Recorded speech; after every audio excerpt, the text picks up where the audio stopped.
పవన్ కళ్యాణ్ మీద ఇటీవల పార్టీ వ్యవహారాల్లో తీవ్రమైన విమర్శలు వ్యక్తమవుతున్నాయి. సొంత పార్టీ శ్రేణుల నుంచే అసహనం, అసంతృప్తి కనిపిస్తోంది. ముఖ్యంగా తమిళనాడులో ఎన్నికల ఫలితాల తర్వాత ఈ తాకిడి బాగా పెరిగింది.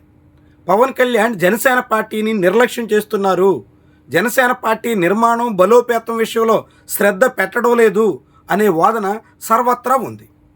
ఈ తరుణంలో ఒకవైపు పార్టీ విషయాల్లో పవన్ కళ్యాణ్ ఫెయిల్ అవుతున్నారు అనే మాట ప్రబలంగా ఉన్న నేపథ్యంలోనే రెండో వైపు పాలనా పరంగా కూడా పవన్ కళ్యాణ్ ఫెయిల్ అవుతున్నట్టుగా అధికార లెక్కలు చెప్తున్నాయి. స్వయంగా ముఖ్యమంత్రి విడుదల చేసినటువంటి డేటా చాటుతోంది.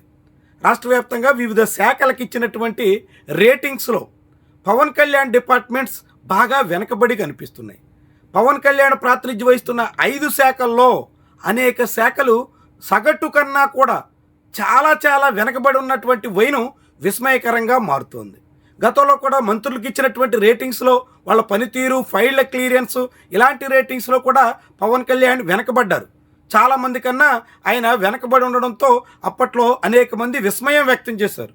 ఇప్పుడు శాఖల వారీగా చూసినటువంటి రిపోర్ట్స్లో కూడా పవన్ కళ్యాణ్ సంబంధించినటువంటి పర్యావరణం, అటవీ శాఖల వ్యవహారం అట్టడుగునే కనిపిస్తుంది. బీసీ సంక్షేమం అందరికన్నా ముందుంటే పర్యావరణం, అటవీ శాఖలు అత్యల్పంగా అట్టడుగునున్నటువంటి వైనమే చాలా విడ్డూరంగా, విస్మయకరంగా పవన్ కళ్యాణ్ పనితీరును చాటుతున్నటువంటి విషయంగా చాలామంది భావించే పరిస్థితి వస్తుంది.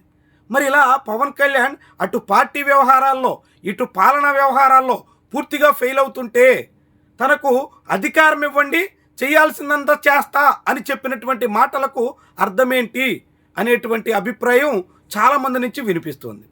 జనసేన పార్టీ సంబంధించి ఇటీవల పవన్ కళ్యాణ్ మార్చి 12వ తారీఖున వార్షికోత్సవ సభ నిర్వహించాల్సి ఉంటే హఠాత్తుగా వాయిదా వేశారు.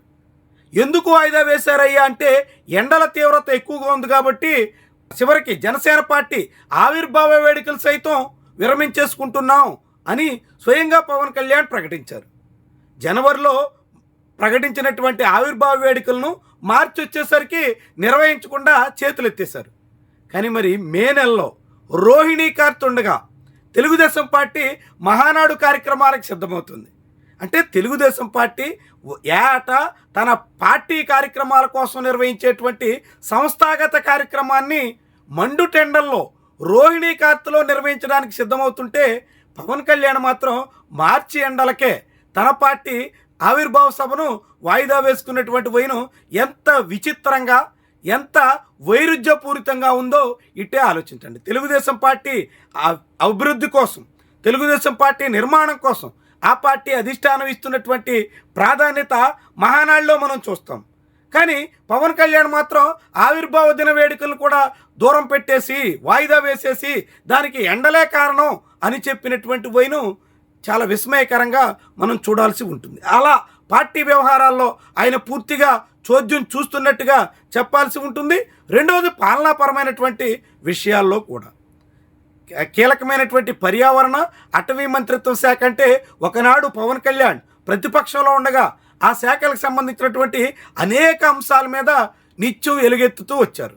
మరి అలాంటి శాఖల పనితీరు ఇంత పేలవంగా ఉన్నటువంటి తరుణంలో చివరికి బోండాబొమ్మ లాంటి ఎమ్మెల్యేలు అసెంబ్లీ వేదికగానే పవన్ కళ్యాణ్ని నిలదీసే పరిస్థితి వచ్చింది. పర్యావరణ శాఖలో పొల్యూషన్ కంట్రోల్ బోర్డు ఎంత దయనీయంగా ఉందో అంటూ వాపోవలసిన పరిస్థితి వచ్చింది. అంటే కూటమిలో మిత్రపక్షాలే పవన్ కళ్యాణ్ తీరు మీద, ఆయన శాఖల వ్యవహారం మీద పెదవి విరిచే పరిస్థితి దాపురించింది. ఇలా అధికారిక డేటాలో చంద్రబాబు ఎండగడుతుంటే, అసెంబ్లీలో తెలుగుదేశం పార్టీ ఎమ్మెల్యేలు పెదవి విరుస్తుంటే, బయట పార్టీ కార్యకలాపాల్లో జన సైనికులే నైరాశ్యంలో మునిగిపోతుంటే మరి ఆ పవన్ కళ్యాణ్ ఎక్కడ ప్రభావం చూపగలుగుతున్నట్టు, ఎందుకు వెనకబడుతున్నట్టు, ఎందుకు ఇలా అయిపోతున్నట్టు ఆలోచించుకోవాల్సినటువంటి అంశం. ఆ పార్టీ భవిష్యత్తులో నిలదొక్కోవాలన్నా, కూటమి తిరిగి మళ్ళీ పట్టాలెక్కి మరోసారి అధికారం మీద ఆశలు నిలుపుకోవాలన్నా పవన్ కళ్యాణ్ పనితీరు మెరుగుపడాల్సినటువంటి బాధ్యత అత్యధికంగా ఉంది. ఉప ముఖ్యమంత్రిగా ఉన్న నాయకుడి తీరే ఇంత పేలవంగా ఉంటే ఆ ప్రభుత్వ తీరు ఇంకెంత నిస్సారంగా ఉందో అనేటువంటి అభిప్రాయం చాలామందిలో కలిగేదానికి ఇలాంటి రికార్డ్స్ అన్నీ ఆస్కారం ఇస్తాయి. పవన్ కళ్యాణ్ పరువు తీయడమే కాకుండా కూటమిని అప్రతిష్ట పాలు చేసే వ్యవహారంగా కూడా మారతాయి. మరి దీని మీద ఆయన దృష్టి పెడతారా, సరి చేసుకుంటారా, సరిదిద్దుకుని సమర్థవంతంగా ముందుకు సాగే ప్రయత్నానికి ఏమైనా దిగుతారా, కాకుంటే ఇక అంతే అనేటువంటి రీతిలో చేతులు ఎత్తేస్తారా? ఏదైనా బంత్ అయితే పవన్ కళ్యాణ్ కోర్టులోనే ఉంది.